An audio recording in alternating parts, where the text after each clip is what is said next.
Hey everybody, welcome to another episode of Classic Gaming Brothers. I'm Zach. And I'm Seth. And we're the Classic Gaming Brothers. That's right. We are the Classic Gaming Brothers. That's right. That's right. That's right. I feel like I started by asking a question. I feel like I said, I'm Zach. Maybe you are being possessed by a ghost. Ron Burgundy, where he's like, and I'm Ron Burgundy.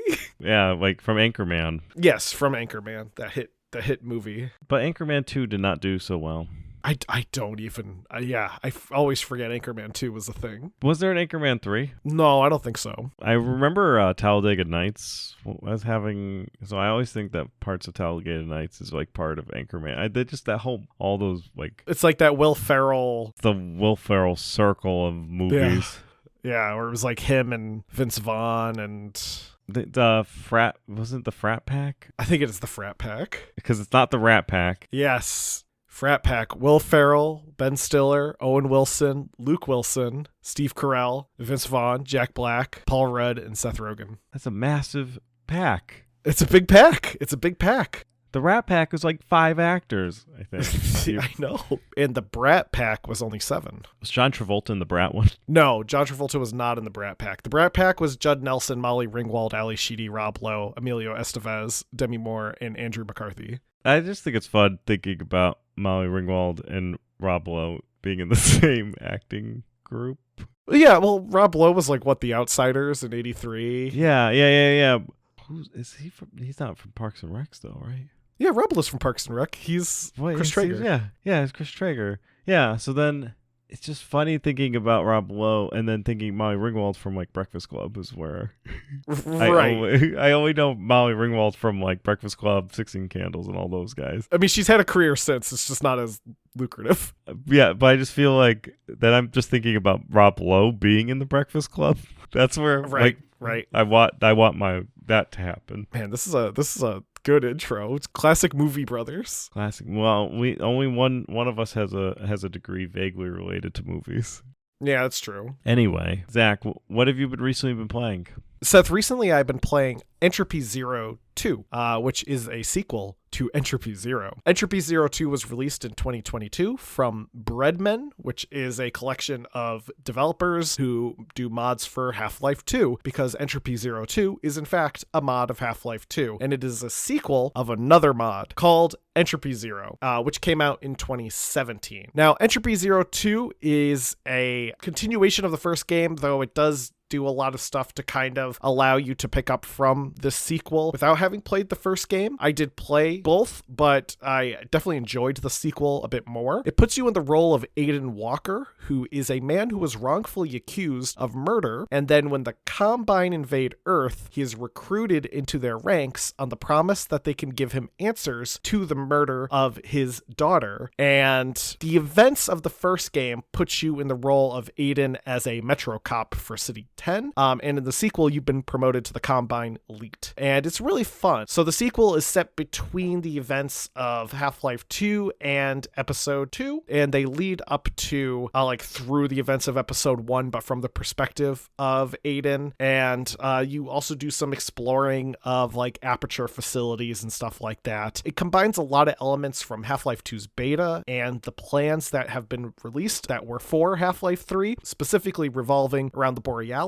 And yeah, it's pretty fun. It's a pretty cool game. I like it. It is very fan servicey, I would say. There's a lot of things that happen where you're just like, yes, I remember this thing from the old games. Specifically with certain monsters. So there are certain monsters that they recycle from Opposing Force, which have never been used since Opposing Force. So it's cool to see those monsters, but they're just kind of shoehorned in there. But beyond that, it's a fun game. I definitely recommend it if you are a fan of the Half-Life series. If you're interested in playing more games set in the Half-Life universe, check it out. I hope people do check it out. Me too. Now, Seth, what have you been recently playing? Well, recently on Steam, there was Next Fest, which was a promotion of new demos, that also some old demos, but demos in general that they highlight and promote during this time period, and some games create demos just for Next Fest and they get delisted after they create it. Some have demos out there that they just get highlighted and so on and so forth. I actually really like Next Fest. I think we did an episode I think we did a Twitch stream where we did do a Twitch played stream through Next Fest games, which was, I think, a lot of fun. And maybe next Fest. I don't know how often they do them, but I think they're actually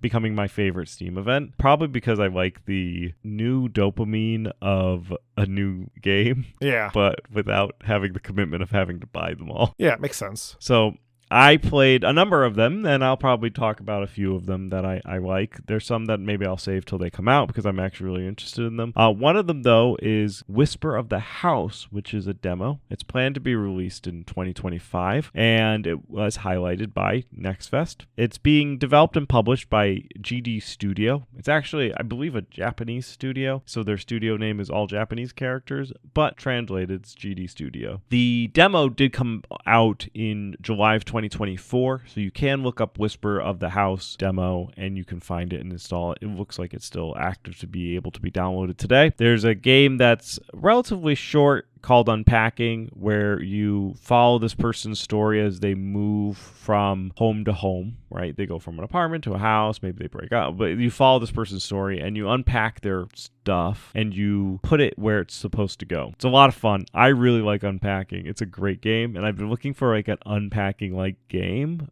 for a while now, since hopefully they'll do something, but they haven't done anything yet. Whisper of the House, you play as some sort of interior decorator, and you have a little robot friend, and you take jobs where you have to decorate people's houses and clean their spaces and like put things up where they belong or where you think they belong. And what I really like about it is that the robot just gives you a piece of furniture and you have to go place it with not a lot of context. So it'll just be like here's a table, and then the next item will be like a portrait, and then it'll be something else, and then something else, and then the chair for the original table that you got. I was decorating this one person's house, and I got 2 chairs and a table right off the rip, and so then I placed the chairs so that it was kind of like a 2-person table, and then I got 2 more chairs later, and I was like, oh no, and I had to like reorient it because it was in the corner, so I had to move it out and reorient it a little bit. Also, there's like secret things within the home. So this,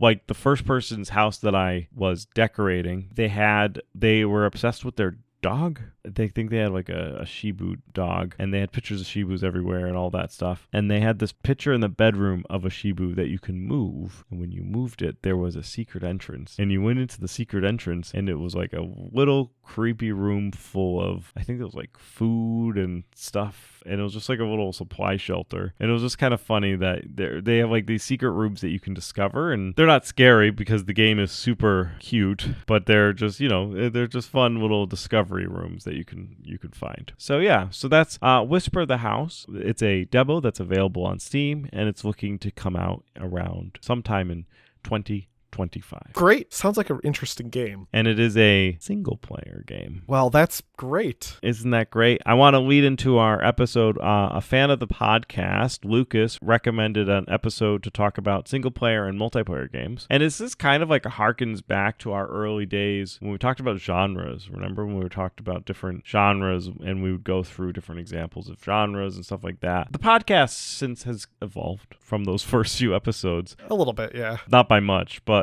definitely a little bit. So I feel like this is kind of like harkens back to our old podcasting days, but also with the skills that we have developed over the years of releasing a Sunday episode. Love those skills. Those skills, yes. Like the ability to write notes poorly and color code notes. I think that's one of the skills that we learned while doing this podcast was using the format button on Google Docs. Yes. But yeah, Lucas wanted us to talk about multiplayer versus single player. And I thought it would be fun to kind of talk about at least what multiplayer games do very well and what single player games do very well, and the unique quality of how you can have an experience in one of those type of games that is impossible to have in the other. With multiplayer games, I think something about multiplayer games that they do very well is they tend to lend themselves better to creating a music or nostalgic memories.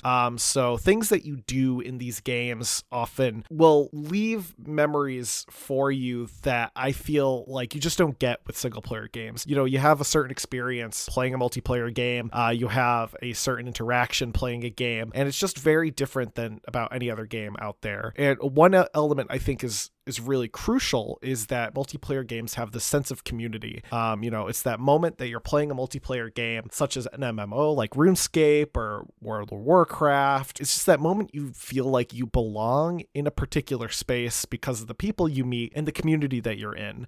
Playing an MMO like Star Trek Online or doing a raid in Destiny 2, you have this kind of sense of community. You're all working for usually a common goal. And even when you're working against each other, there's still kind of an element of community.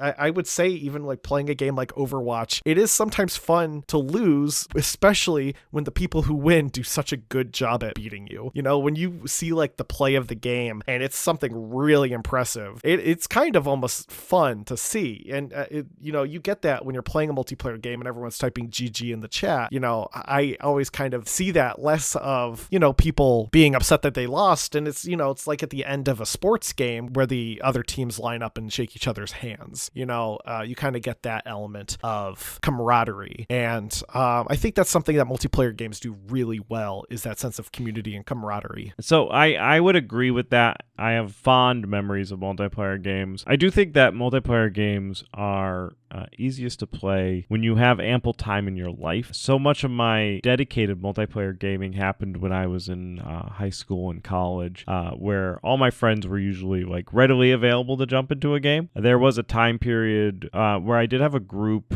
that we played specifically Payday regularly because our schedules synced, but we don't anymore because our schedules haven't synced up like that. But I used to have a core group that I used to play Payday a lot with. My Payday group for Payday 2 specifically, not Payday 1 and not Payday 3. I feel like outside of having that ample free time in like your younger years, it gets harder to schedule people's life has competing priorities, and a lot of playing multiplayers, if you're not playing with random people, which is certainly something you can do, if you want to play with your friends, it's a lot of scheduling. There's also like a social aspect to multiplayer games that I feel like can really create a shared bonding moment. You're all having this like shared experience, even though I learned recently that like first person shooters, you are actually playing a single player game, because what's happening is that there are players that are essentially possessing the bots. So if you're in a Call of Duty map, this is how multiplayer games work, except for maybe MMOs, which is all on a shared server kind of thing going on. But I know this is how like first person shooters work. Your game instance that is running on your computer, and other people have control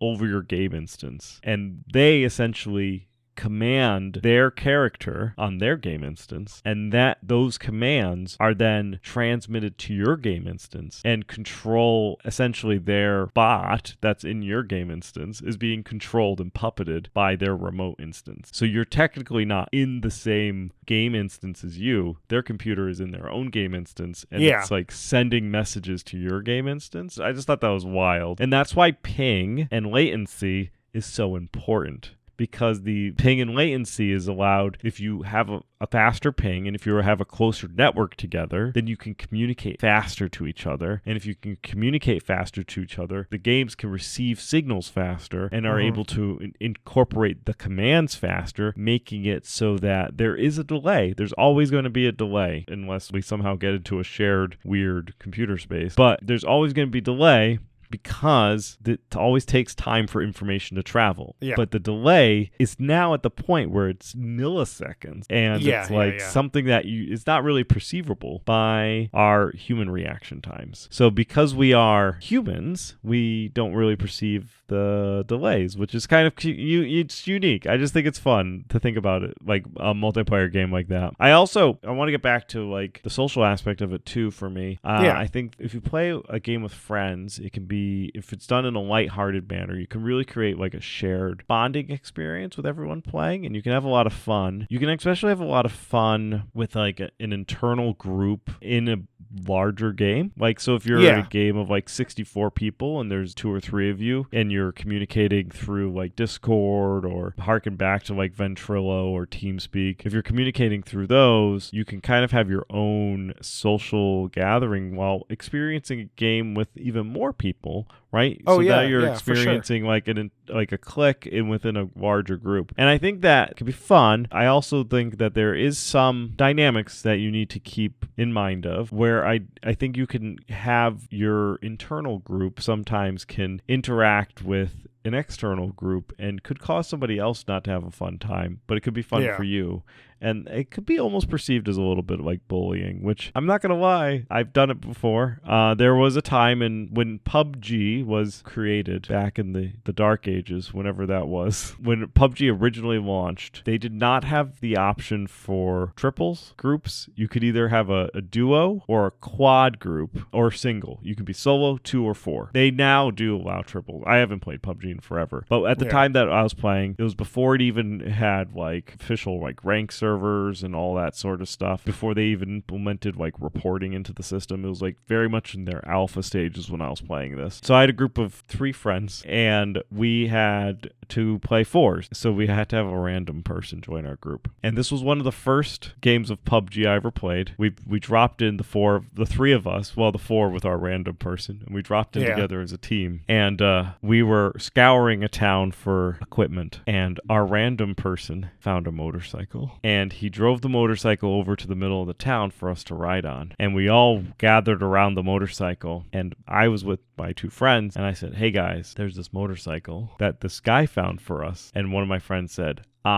"There's only 3 seats, so somebody can't ride on this." And so I pulled my gun out and I killed our 4th player who was random. Wow. And then I said, "Now there's 3 seats." Brutal. And and there was no way to report me since the reporting system hadn't been implemented. And everyone I was playing with thought it was hilarious. But I'm sure that person probably was mad in that moment. I'm sure they probably don't hold it against you now. But to be honest, if you're listening out there and you're the person that says shot in cold blood in PUBG, send us an email. Yeah, I will. I'll give you a free game if you are that person, because I feel like that's about at the level of my crime against you is worth. But so I would caution those who are tied up in the moment of the excitement of playing with friends in a larger group of people and try not to do what I did and ruin someone else's fun. In my defense, I didn't do that again ever in PUBG, at least. I mean, there's been other things in multiplayer games earlier.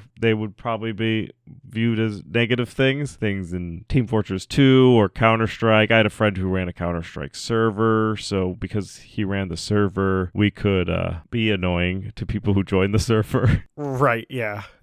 I've grown since then. It's been not since college that I would be rude. I mean, I did my own share of, trolling and stuff in multiplayer games. I remember Team Fortress 2. I used to I called it the combat medic.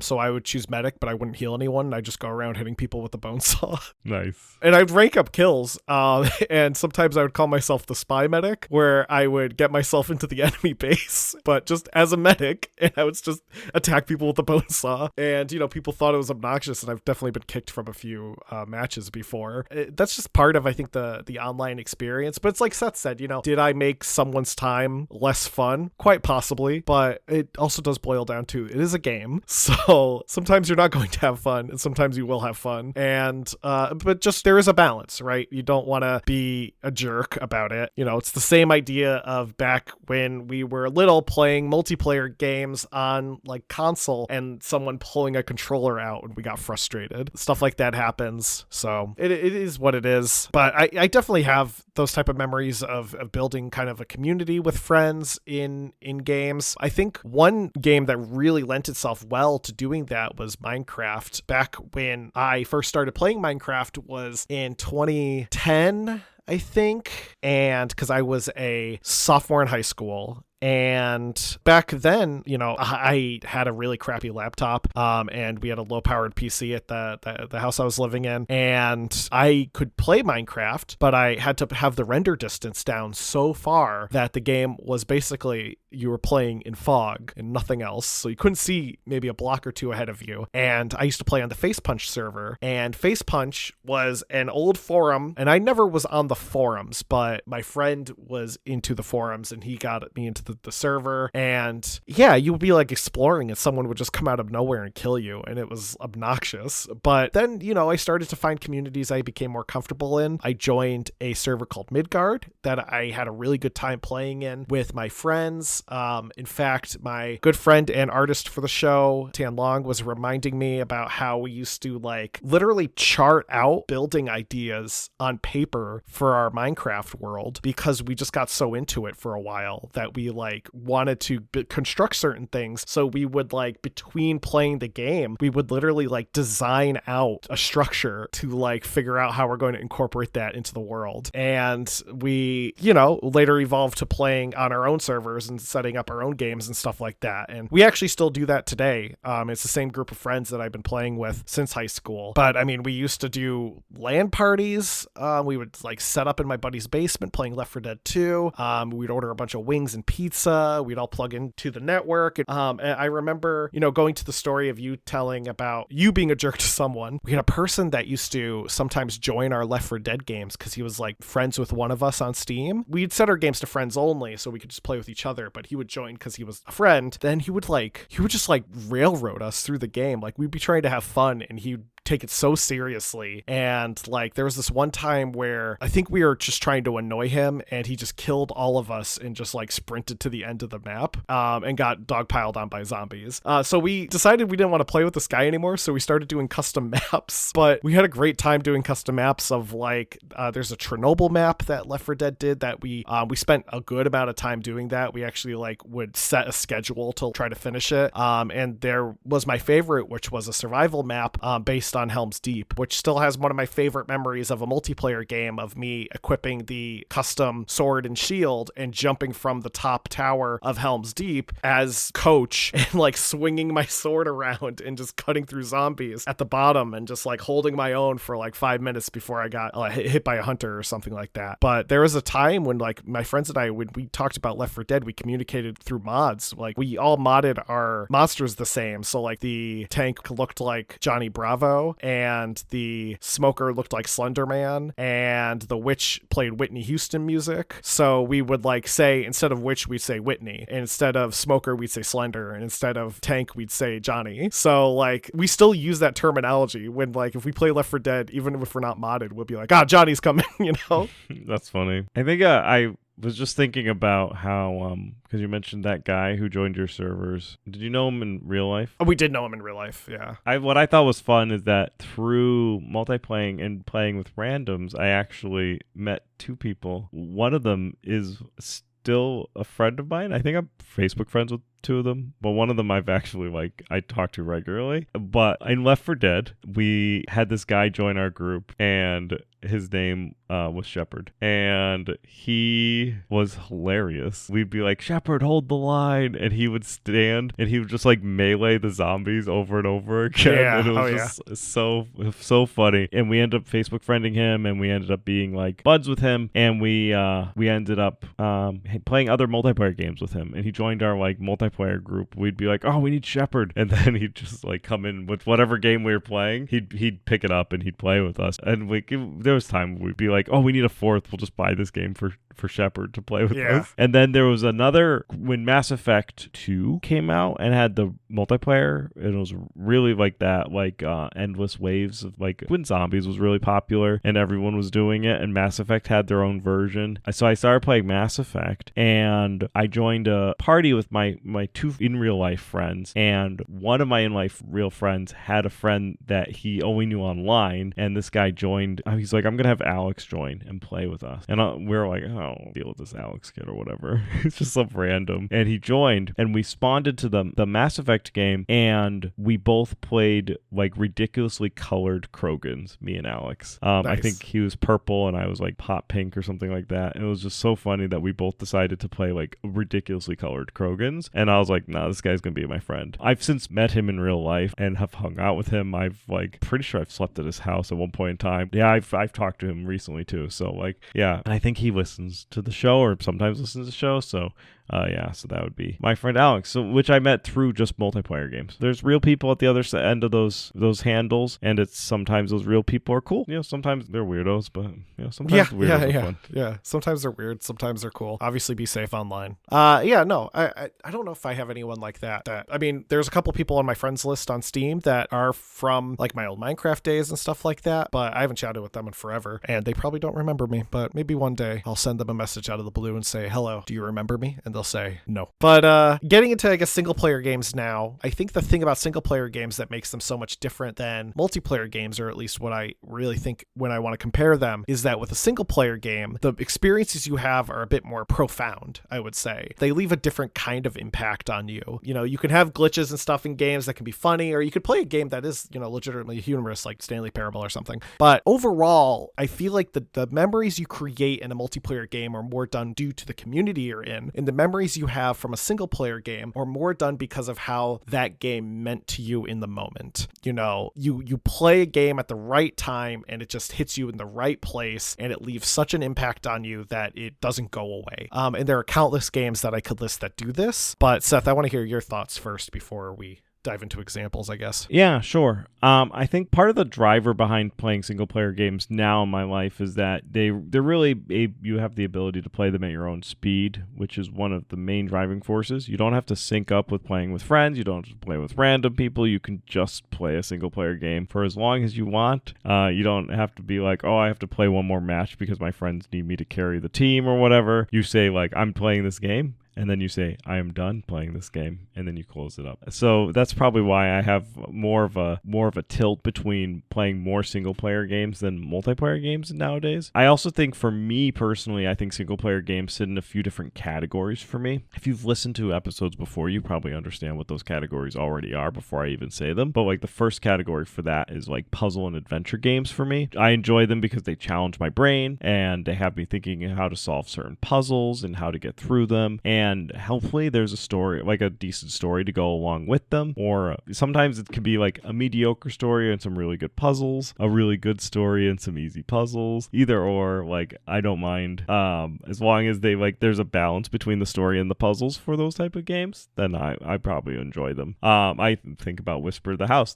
the game that I talked about in the beginning of this episode. It's a puzzle game, and I'm enjoying it, and it scratches that itch that I like to have scratched there. Another type of game is like story-rich games like Baldur's Gate, either any of the Baldur's Gate and the Mass Effect series. They're games that really draw you in, not because there's puzzles, which I don't know if there's really puzzles in Mass Effect, but there is, but because it's really the story, and the story is so good, the cast of characters is so great, the story is really developed, the story is like, it kind of draws you in. Regardless, there's some reason that you just want to keep playing or replaying. And honestly, like, I could start a game of Mass Effect right now, and I would just play it until I had to fall asleep, and I would play it through nonstop anytime because I just love the lore and the world. I think that's a mark of a really good single player game. I think that also, like, it's different for everybody. And then finally, I think there's just for me, there's like the relaxing, mind-numbing games. This could be like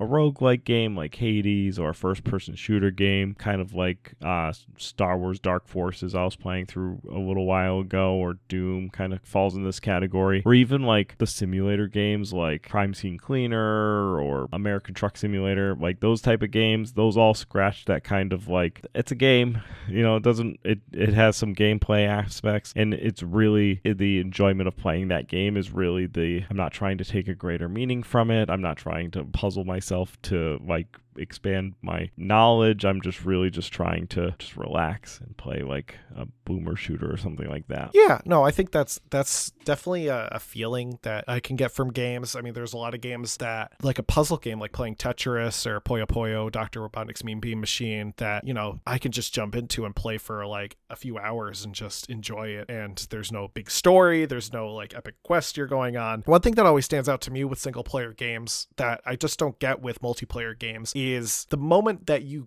really feel like a game is going to click for you.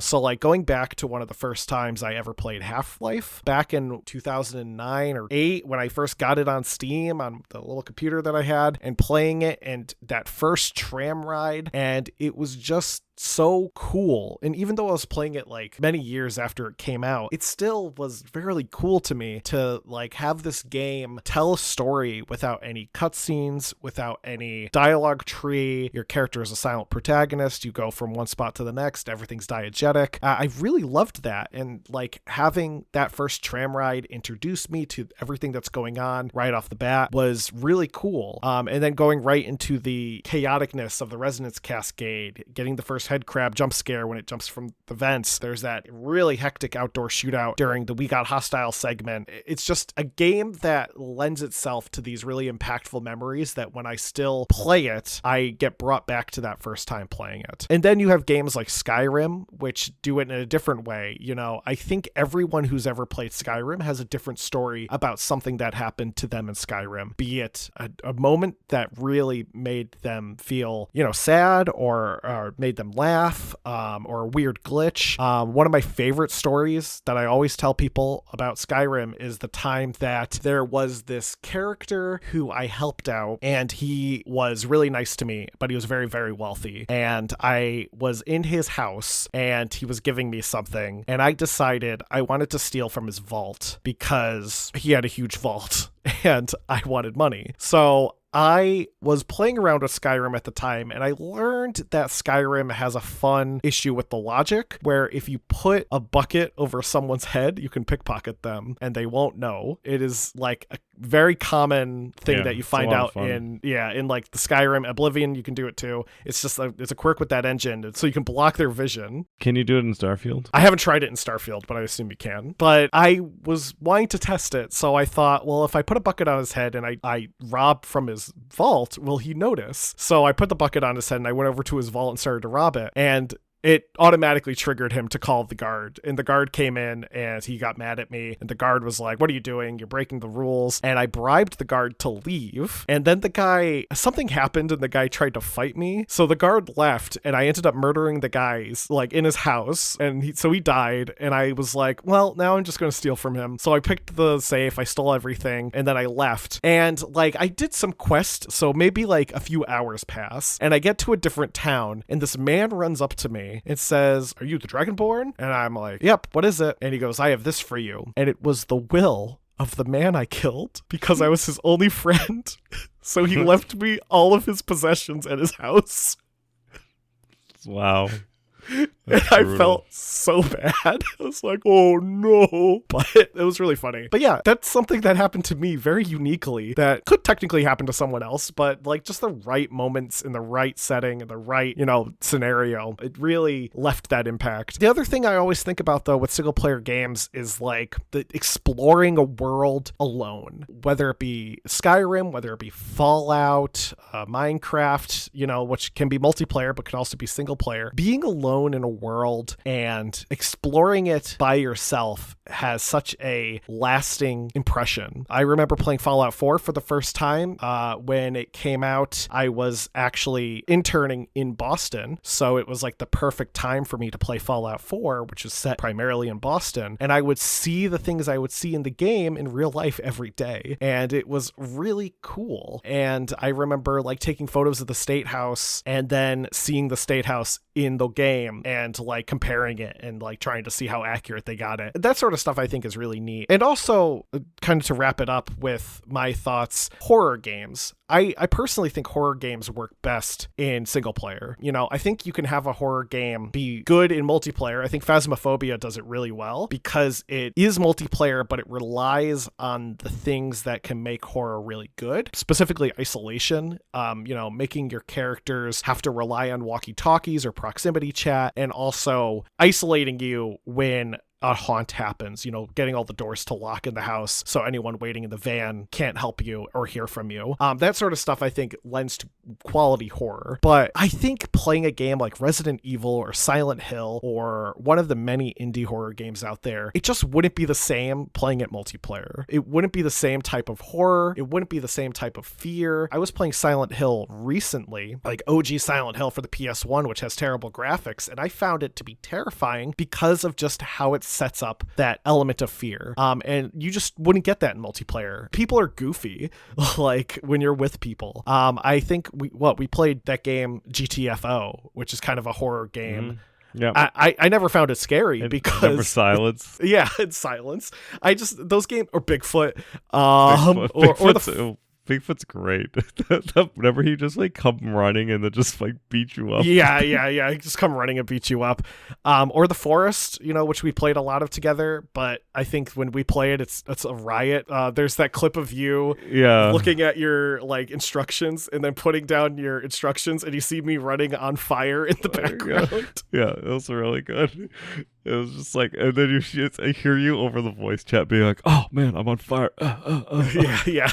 But I think there's also like for people who don't necessarily like horror games, I think like playing horror multiplayer could be a lot of fun. Oh yeah, for sure. And I think horror multiplayer is fun and can work, but it doesn't necessarily it's not a good way to experience horror. It's a good way to have a good time, but you're not going to get the same type of fear, I would say. Right, if you like that type of stuff. Exactly. So I think like to kind of talk about like genre versus genre, or at least like game style versus game style, I think that in a true multiplayer versus single player, I think that it really depends on what you're looking for, really is the answer. At least for me. Like if I want to hang out with my brother, we may play a game and we'll use a multiplayer game to do so. And there's like the time that we played StarCraft Warcraft, and we got utterly annihilated by the computer, and it was so bad. It was just like we had no idea how the computer got so far ahead of us, and it was just really bad. In another world, we played StarCraft together, and the computer couldn't put up a show, and we just like utterly crushed the computer, and we didn't do anything for it. So I think the whole Star Wars Battlefield we played. Oh, Galactic Battlegrounds. Galactic Battlegrounds. We played Galactic Battlegrounds, and didn't we start cheating? I feel like we started cheating. Definitely, because we started spawning the Death Star. Yeah, we immediately started cheating. So I think those are like fun times. Do I think the game added significant story value or was a great piece of game literature, I guess, for lack of better, a game art? No, but it was a lot of fun, and which is ultimately kind of like what games are for. So I think for multiplayer versus single player, I think it just depends. It depends on what your mood you're in. I mean, I feel the same way. So I don't think whether or not if when it comes to comparing them, I don't think I would say I prefer multiplayer games to single player games. I don't think one is better than the other. I think it's 100% what you are in the mood to play. I think it's what you have time to play.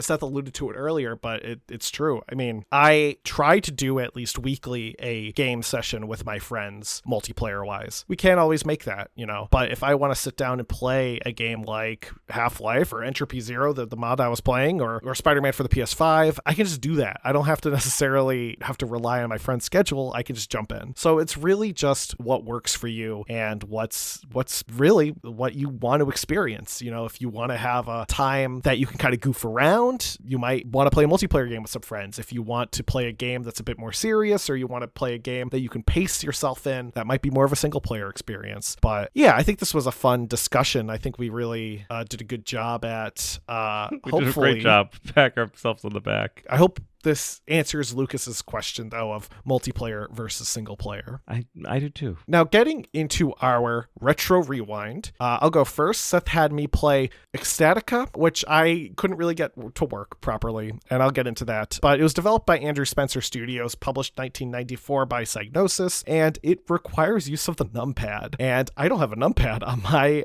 keyboard, and I didn't really have time to finagle Launchbox settings to kind of reset it up so I don't have to use the numpad. But I played a little bit of the game of what I could play, and it is a fun looking game at least. I'm kind of bummed that I couldn't get it to work the way I wanted to, so I do want to spend more time in trying to get it to work, either by rebinding the keys or by fishing out the keyboard I have that does have a numpad, which is buried somewhere. But a little bit about the game. It's set in 928 AD Northern Europe, and it is a survival horror game where you play as a man or a woman who enters a town. The town is cursed by demons, and you have to save a sorceress named Ecstatica. And the game uses these 3D models that are created using circular ellipses, and they look very similar to the 3D models from Cats or Dogs, and I loved it. I think the graphics look really great in a very like 90s silly kind of way. I'm not going to say whether or not it holds up. I didn't really give it a fair shot, and it's one of those games that I definitely want to try to play before I can actually say whether or not I think it holds up. So I'll try to get back to this one. I'll report back. Maybe it'll be recently played in an upcoming episode, but from what I can tell, it's a very visually impressive game for 1994, though it does kind of have a silly looking vibe. Anyway, next week, Seth, I want you to play Last Action Hero for the Sega Genesis. Sounds great. Zach had me play Power Pigs of the Dark Ages for the SNES. Developed by Radical Entertainment and published by Titus France, it was a 2D hack and slash platformer released in 1996 for the SNES in North America and in 1997 in PAL regions, which is Europe and Australia. You play as a humanoid pig, and you have to fight and beat the warlock called Wizard of Wolf with 2 Fs.